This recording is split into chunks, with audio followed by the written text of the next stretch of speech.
본부 10분 인터뷰. 네, 이슈의 핵심을 짚어보는 10분 인터뷰 시간인데요. 40일 남은 대선, 설 연휴 전 후보들의 토론이 미궁에 빠져 있습니다. 양자 토론이냐 다자 토론이냐를 두고 팽팽한 기싸움이 계속되고 있기 때문인데요. 자, 오늘은 김재원 국민의힘 최고위원과 전화로 연결해서 토론 협상 어떻게 진행될지 등등 이야기를 들어보겠습니다. 자, 김 의원님 안녕하세요. 네, 안녕하세요. 오늘 그 속보가 하나 나와서 요거 먼저 여쭤보겠습니다. 국민의힘에서 대구 중남부 지역은 무공천한다.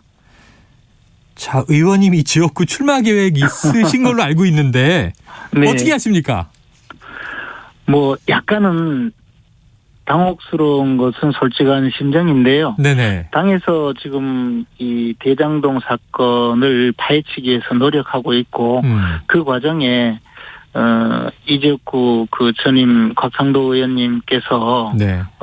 지금 아직도 그 수사를 받고 있는 이 상황에서 당의 고민이 컸다고 생각합니다. 그렇죠. 그래서 뭐 당의 결정은 지극히 정당하고 저도 그 당의 지시에 충실히 따를 생각입니다. 아마 무소속으로 네네. 출마해서 당선돼 오라는 당의 지시로 판단하고요. 네네네.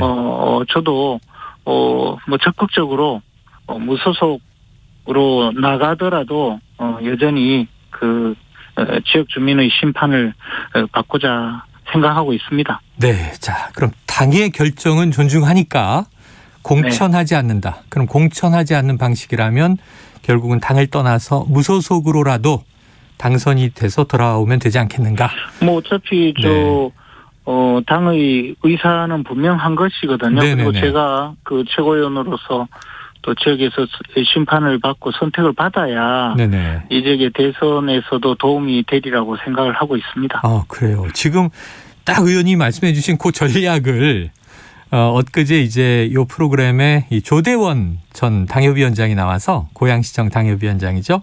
그런 방법도 있다 하는 얘기를 하셨는데 하지만 그래도 어쨌든 무소속으로 나오시면 좀 더 어려울까요? 공천 과정을 거치는 것보다? 일단 뭐 당의 조력을 받지 못한다는 점에서는 분명히 어려움이 있지만 네. 지역 주민들과 충분히 소통해서 또 왜 이 지역의 그 국회의원이 되어야 되는지를 잘 설명하고 이해를 네. 구하고 그렇게 또 자유롭게 그 활동할 수 있기 때문에 좋은 면이 많다고 생각하고 있습니다. 네, 그리고 당에 부담을 주지 네. 않는 것도 좋은 것이고요. 알겠습니다. 또 이게 대선과 함께 치러지는 재보선이다 보니까 어려움이 있는데요. 자, 민주당이 일전에 먼저 이 세 군데 귀책 사유가 있는 지역구는 무공천한다. 국민의힘은 어떻게 할 것인가 지켜봤는데 대구는 무공천. 그런데 서초감은 공천을 한다고 했어요. 이렇게 두 개 지역에서 왜 하나는 무공천하고 굳이 또 서초갑은 공천을 하겠다고 한 걸까요? 왜 나눈 걸까요? 아무래도 대구 지역은 이제 그 대장동 사건의 그 여파가 조금 미칠 수 있는 그런 사유로 곽상도 의원님이 사퇴하셨기 때문에 뭐 그 점을 당에서는 중시하지 않았나 생각합니다. 네. 뭐 그렇다고 하더라도 지역 주민들은 충분히 우리 당의 그 방침을 인정할 것이기 때문에 뭐 주민 여러분들께 잘 말씀드리고 지지를 얻어가도록 하겠습니다. 알겠습니다. 자, 원래 여쭤보려고 했던 질문으로 들어갈게요. 자, 윤석열 후보와 이재명 후보 지지율이 뭐 여론조사마다 좀 차이들이 있습니다만 대략적으로 오차범위의 접전 양상이다. 자, 이렇게 본다면 이제 설 명절 닥쳐왔는데요. 이 명절 연휴 지나고 나서 민심의 향방 좀 어떻게 전망하고 계십니까? 과거에 그러니까 그 윤석열 후보가 처음 이제 우리 당의 그 대선 후보로 선출되고는 모든 여론조사에서 압도적으로 우세한 그런 국면이었거든요. 네. 그러다가 당내에서 조금 그 여러 가지 분열상이라든가 뭐 적정 분열상이라든가 또는 내부 총질 등의 상황으로 상당히 좀 어려움에 빠진 적이 있었거든요. 네네. 그래서 지지율이 빠졌지만 지금 이제 다시 원래의 그 지지율로 회복해가는 과정이거든요. 그래서 이것은 사실 윤석열 후보자의 기본 지지율이 이 과거에 그 지난 11월 초에 그 대통령 후보로 선출되고 난 다음의 그 지지율이 기본 지지율이라고 본다면 네. 뭐 그런 지지율로 이제 회복해가는 복원력이 생긴 것이고요. 설 연휴가 지나면 아마 그 10%대의 격차를 보이는 지지율을 회복할 것이라고 생각하고 있습니다. 네, 회복할 것이다. 자, 네. 그런데 지금 최근에 이제 김 최고위원께서 민주당이 자꾸 무속 프레임 걸어봐야 효과 없다 이렇게 하시는 얘기를 제가 유념해서 들었습니다. 그런데 선거의 본질을 생각하면 유권자들은 이 토론이잖아요. 네. 정책이나 공약 그리고 또 이제 대통령 후보 됨됨이 이걸 토론에서 많이 검증을 하는데 이게 참 보기가 너무 힘들어요. 지금 양자 토론이냐 뭐 다자 토론이냐 국민의힘이 제안을 한 양자 토론이 있는데 자 이걸로 갑니까? 일단 원래 이재명 후보가 네. 우리 윤석열 후보에게 양자 토론을 제안을 했거든요. 네. 그래서 저희들이 대장동 사건부터 양자 토론하자 하니까 그때부터 꽁무니를 빼기 시작했어요. 네네. 그러다가 뭐 결국에는 지금까지 오게 되었는데 사실은 양자 토론을 통해서 이재명 후보의 그 본질적인 문제점을 파헤치겠다라는 것이 우리 윤석열 후보의 기본 입장인데 지금 이재명 후보는 말로는 토론하자고 하면서 네. 뒤로는 사실상 협조를 거부하고 있거든요. 그리고 사자 토론, 뭐 오자 토론 이런 이야기도 나오는데 그것은 선관위의 그 토론이 있기 네네. 때문에 법정 토론. 토론이 어차피 있기 때문에 그런 토론은 어차피 하게 되어 있습니다. 그런데 이재명 후보가 뭐가 두려워서 자꾸 양자 토론을 미루거나 또는 하지 않으려고 하는지 저희도 좀 의아하게 생각하고 있습니다. 자, 이재명 후보 쪽에서 오히려 꽁무니를 뺀다 이렇게 표현하셨어요. 그러면 네. 이재명 후보 쪽에서 좋아요. 그럼 다자 토론은 차후로 좀 미루더라도 이 국민의힘에서 제안한 31일 저녁에 국회 또는 제3의 장소에서 양자 토론에 응하면 그냥 되는 겁니까? 그러면 곧바로 진행을 할 수가 있습니다. 그리고 지금 네. 이게 이제 잘 아시다시피 법원의 판결로 그 양자 토론을 언론사에서 중계하는 것이 지금 위법이다 이런 결정이거든요. 그러니까 뭐 우리끼리 토론을 하더라도 언론사에서 취재를 해서 내보낸다든가 하는 방식은 네네. 여전히 유효하기 때문에 네. 이런 뭐 그 양자 토론은 여전히 그 방식이 많이 열려 있다고 생각합니다. 그리고 지금 사자 토론이라고 하지만 네. 거기에도 또 허경영 후보 측에서 또 자신이 심상정 네. 후보보다 지지율이 월등히 높은데 왜 나를 빼느냐 이렇게 해서 또 문제를 삼고 있거든요. 네. 저런 내용도 사실은 충분히 또 논란이 되고 있기 때문에 네. 토론을 다자 토론으로 할 때 뭐 어떤 난장판 토론이 될지 그 알 수가 없고 과거에 사실은 뭐 사자 토론 뭐 이렇게 다자 토론이 그 끝나고 나서 이게 더 왜 이런 토론을 했느냐라고 비판받았던 적도 있거든요. 네네. 그렇기 때문에 이재명 후보께서 양자 토론에 먼저 빨리 응하시는 것이 더 낫지 네. 않을까 생각하고 있습니다. 네, 이재명 후보 측은 양자 토론도 하고 그리고 다자 토론도 하자 이렇게 이야기했다는 게 이제 민주당 입장인데. 그런데 뭐 네. 막상 협조는 전혀 하지 않거든요. 네, 그렇다면 이제 국민의힘은 우선은 양자 토론이다. 자, 그럼 이제 네. 이재명 후보 측 민주당과의 어떤 좋은 합의를 기대해 보겠습니다. 그럼 그 다음에 만약 31일 저녁에 양자 토론이 이루어진다면 뭐 여긴 또 안철수 후보나 심상정 후보는 불만이 있겠죠. 그 다음에 다자 토론도 추진한다는 건데 방송사 주관으로 네. 여기에 자꾸 이제 윤석열 후보는 안 나올 것이다라는 얘기가 있어요. 어떻게 될 것 같습니까? 그거는 그럴 리는 없습니다. 그럴 리 없죠. 네, 그럴 리는 없다. 네네. 네. 그러면 반드시 나온다. 다자 토론이 예. 구성되더라도. 그럼요. 네. 자, 그러면은 이게 순서를 좀 잘 조율하기에 따라서 명절 전후 양자 토론 우선 그리고 다자 토론도 볼 수는 있다. 자, 좀 빨리 국민들은 이거 좀 보기를 원하는데 아까 말씀하신 대로 모든 토론이 다 좋은 토론일 수는 없겠습니다만 그래도 보고 싶어 하는 것 같습니다. 네. 윤석열 근데 후보가 우리 당에서요. 네. 우리 당 당내 경선에서 그 토론을 무려 16번 했거든요. 맞습니다. 경선 과정에. 그리고 특히 양자 토론도 또 여러 번 했어요. 그래서 뭐 그것을 보면 양자 토론 때가 가장 집중도가 있었다라는 경험적인 그 생각이 있습니다. 저희들은요. 맞습니다. 기억납니다. 뭐 다자 토론도 여러 번 하셨고 당시에 이제 저 홍준표, 유승민, 저 원희룡 후보와 맞수 토론도 다 하셨죠. 예. 자, 이제 윤석열 후보 어제 기자회견에서요. 대통령이 되면 청와대를 해체하겠다. 그리고 이제 광화문 정부 청사에 대통령실을 설치하겠다. 이 쇄신안은 어떤 이유에서 나온 거라고 보십니까?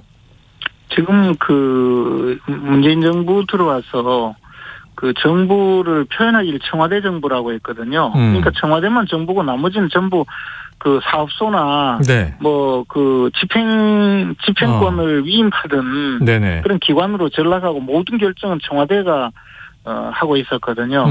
이런 것이 뭐 진짜 들리는 소문으로는 좀 믿을 수는 없지만 뭐 장관은 과장급 인사조차 못한다라는 정도로 그런 이야기가 있을 정도였거든요. 네네. 그러니까 사실 청와대의 결정이 잘 되면 괜찮지만 몇몇 끼리끼리 모여서 마구 결정을 하고 실질적으로 국민들과 대화도 하고 국민들의 사정과 국민들의 그 애환을 그래도 좀 접하고 있는 각 부처에서는 청와대의 잘못된 결정을 그냥 집행하느라고 모든 그 국력을 쏟는 그런 모습을 많이 봐왔습니다. 대표적인 것이 이제 뭐 주택 정책인데요. 이런 것이 사실 청와대의 결정 만능주의, 청와대의 비대화 또 청와대가 정부의 모든 역할을 대행하는 것이 사실 민주정부 이념에도 맞지 않고 또 그 실질적으로 그 국민들이 원하는 그런 우리 정부의 모습도 아니었거든요.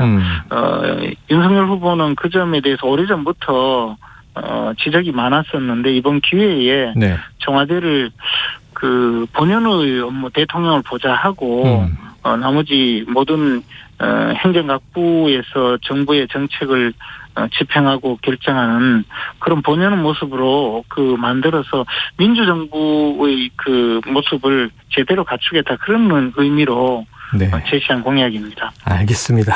자, 이 김채고 의원께서 아까 이 무속 프레임 안 먹힌다라고 얘기하셨다는 얘기를 제가 먼저 좀 자락을 깔았는데요. 이 최민희 전 민주당 의원이 또 이제 배우자 김건희 씨를 이제 거론했습니다. 이게 주장인데 이 개명한 이름인 김건희의 건자가 건진법사와 일치하지 않느냐. 건진법사의 신딸이다. 이런 의혹을 제기했어요. 전 신딸이 뭔지도 잘 몰랐는데 이 무속에서 계통을 이어받은 사람이다라는 뜻이라고 해요. 어떻게 들으셨습니까? 뭐 최민희 의원 뭐 이야기하는 거 뭐 믿을 만한 이야기가 잘 없고 아하. 또 근거도 없이 그런 식으로 함부로 이야기하는 게 네네. 도대체 뭐 이해가 가지 않아요. 네. 저는 이런 식으로 이제 그 계속 집요하게 뭐 무속이니 뭐니 하는 이런 이야기가 제가 보기에는 꼭 작년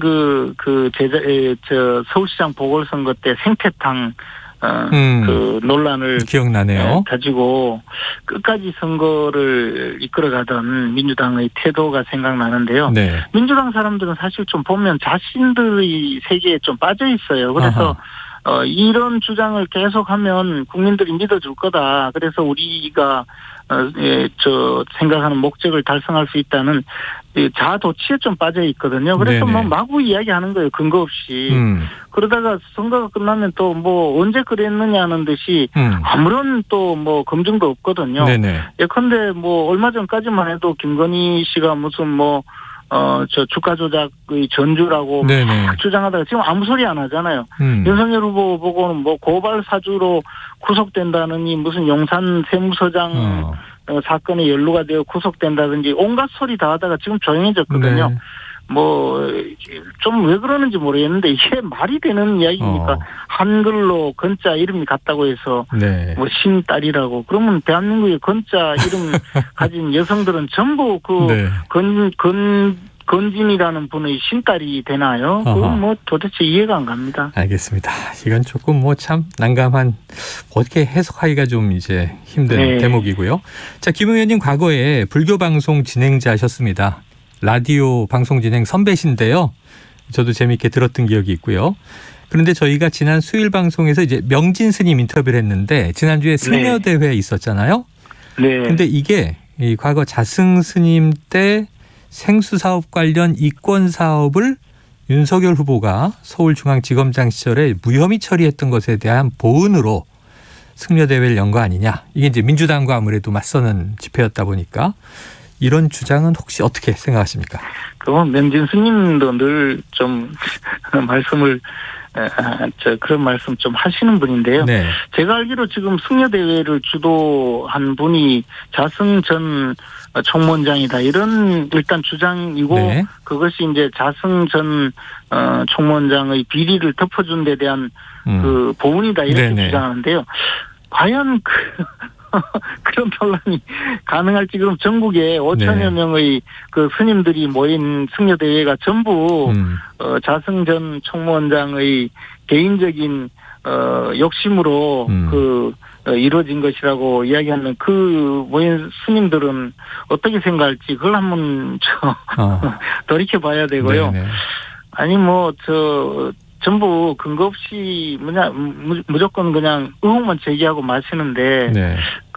그에 대해서 어떤 도대체 근거가 있는지 저는 그게 더 궁금합니다. 네. 그리고 이번 승려대회는 사실 불자들이 현 민주당 지도부 또는 문재인 정부에 대한 좀 그동안의 거부감도 약간은 반영이 된 것으로 생각하거든요. 그런데 자승 전 원장님이 총무원장 물러나신 지도 오래된 분인데 전국의 스님들을 그렇게 모아서 행동을 하게 지금 할 수 있는 영향력이 있겠는가? 있는지도 저는 조금 의문입니다. 알겠습니다. 그렇게 믿기에는 너무 좀 의문이다로 정리하겠습니다. 예.